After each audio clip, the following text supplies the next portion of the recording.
Mr. Curtis, would you please state your full name for the record? My name is Clinton Eugene Curtis, And where do you reside? Tallahassee, Florida. And what is your profession? I'm a computer programmer. Would you please speak into the microphone so the audience can hear your testimony? I'm a computer programmer. Mr. Curtis, are there programs that can be used to secretly fix elections? Yes, How do you know that to be the case? because in October of 2000, I wrote a prototype for President Congressman Tom Feeney at the company I work for in Oviedo, Florida, that did just that. And when you say did just that, it would rig an election? It would flip the vote 51-49 to whoever you wanted it to go to and whichever race you wanted to win. And would that program that you designed be something that elections officials that might be on county boards of elections could detect? They'd never see it. Mr. Would you answer that question once again? They would never see it. So how would such a program, a secret program that fixes the election, how could it be detected? You would have to view it either in the source code, or you'd have to have a receipt and then count the hard paper against the actual vote total. Other than that, you won't see it.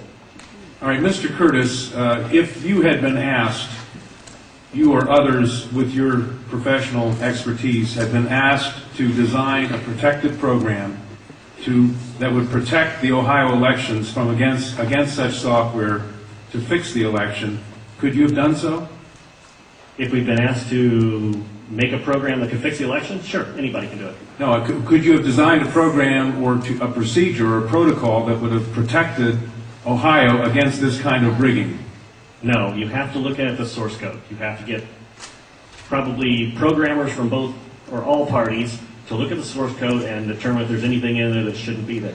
I mean, it's a simple program. You're adding 1 to a person's total. It's 100 lines of code tops. All right. Are you aware of whether there was any protective action in Ohio against this kind of vote rigging through software? I don't know. You don't know? I don't know. You were not asked to assist in the development of any protective system. Is that correct? No, I was not. In Europe, have you reviewed at all the election results in Ohio? No, I haven't. Okay. Given the availability of such vote rigging software and the testimony that has been given under oath of substantial statistical anomalies and gross differences between exit polling data and the actual tabulated results, do you have an opinion whether or not the Ohio election, presidential election, was hacked? Yes, I would say it was. I mean, if you have exit polling data that is significantly off from the vote, then it's probably hacked.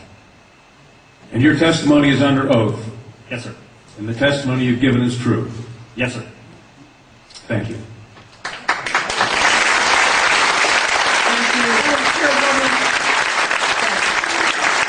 Congresswoman Stephanie Capshaw.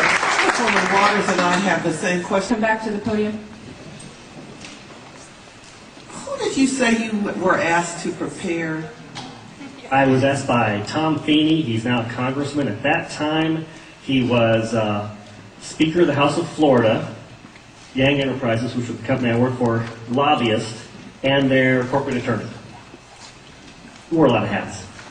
And at the time, he was the Speaker of the House of Florida. Is that what you said? Yes. Okay, thank you. Congressman. You say he was the lobbyist for the voting machine company at the same time he was Speaker of the House?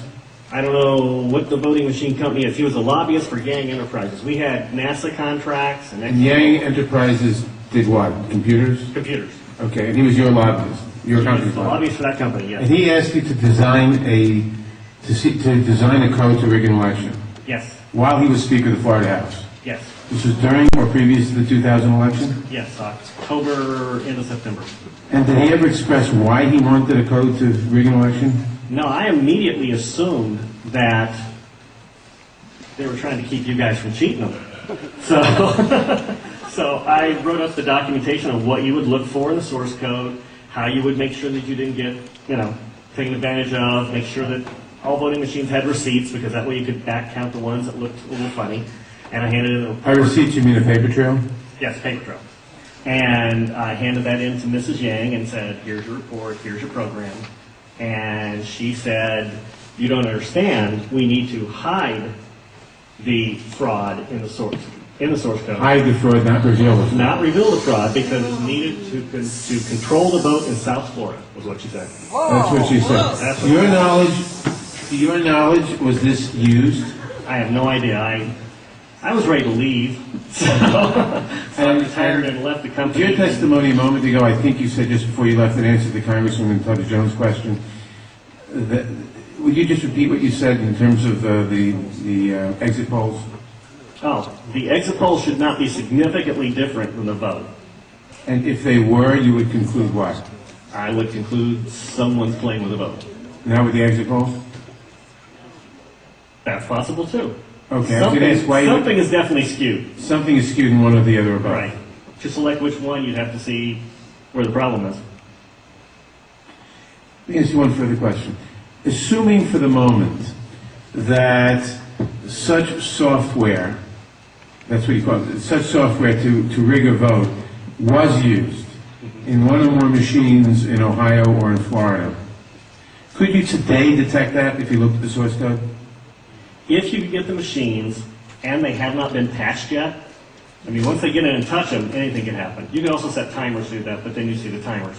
Then you'd have to take those machines, decompile them, which I couldn't do, but possibly a Microsoft, an MIT, something could do.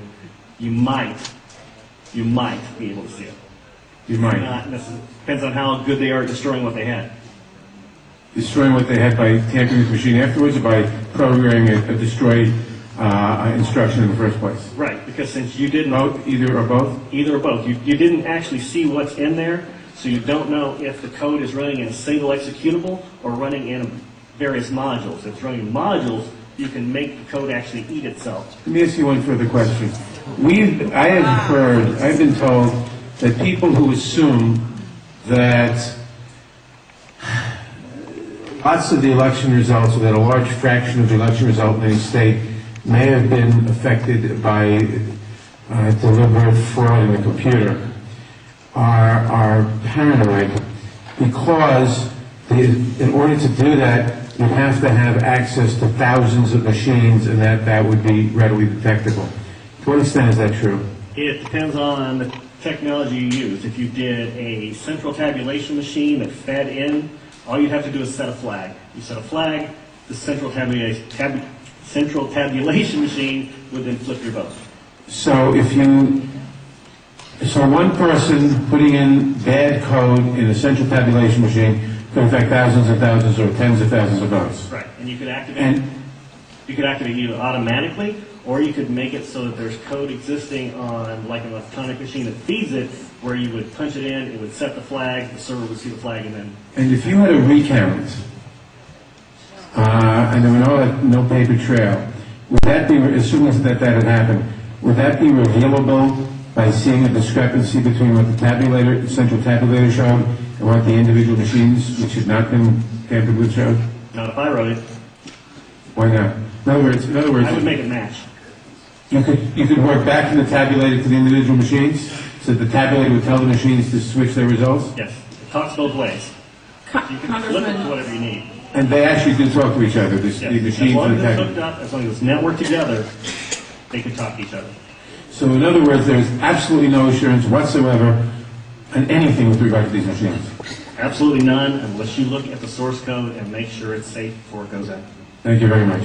thank you, Congressman Mathers. I know that Congresswoman Waters has a question, then Senator Miller, and then Congresswoman Stephanie Tubbs Jones. This will only take a moment if you would come back to the...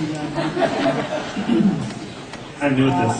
As you know, there has been a lot of discussion about, I think it was Diebold Company, their relationship to the president and the administration, and supposedly comments about helping to ensure that the president was reelected.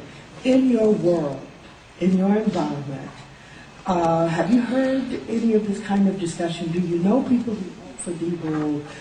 Do you have any sense of any actions that may have been taken I don't know anything about that at all.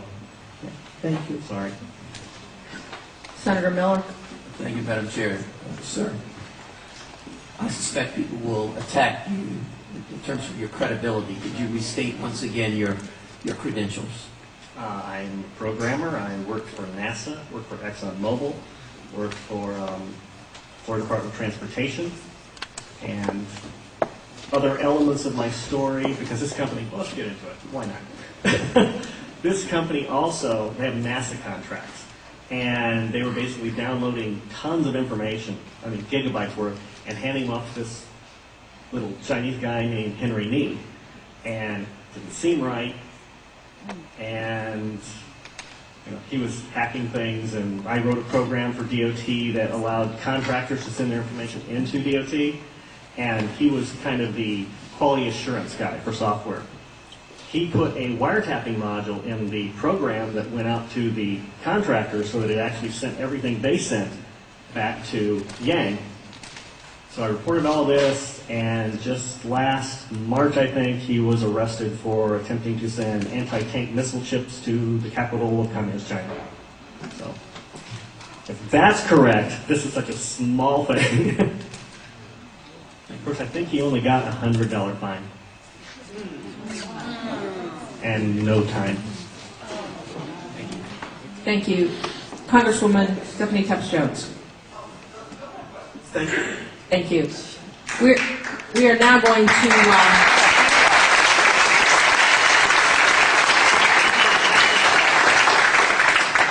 back to the public testimony.